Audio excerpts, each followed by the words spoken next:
lines now, because we mentioned being brief, and we mentioned email too. And my question is basically, when is too many emails to your client too much? When is it as when in your experience have you felt that maybe you're putting people off just because of the amount of messages that might be going into someone's email inbox? Whether that's a personal message, whether that's regular marketing messages that you have scheduled to be sent out to your clients.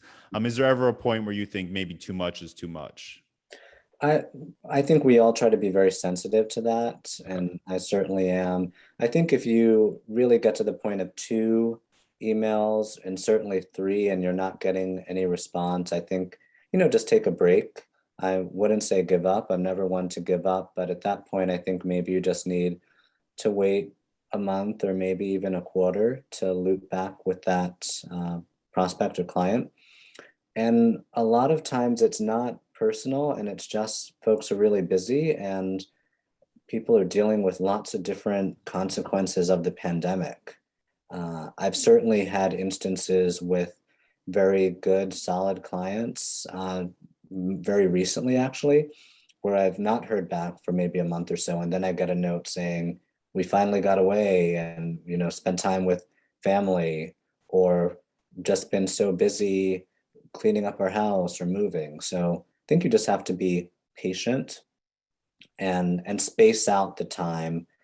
If you're seeing that if you're developing a frequency with no response, I'd just take a break and then try again in minimum a month, but probably a few months.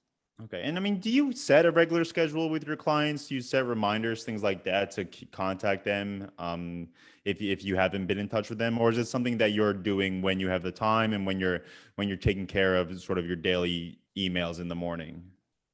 So I do have a system. I try to just roll through everyone that's in the database over whatever that period of time may be. So each week I try to do at least 10 to 15 touch points.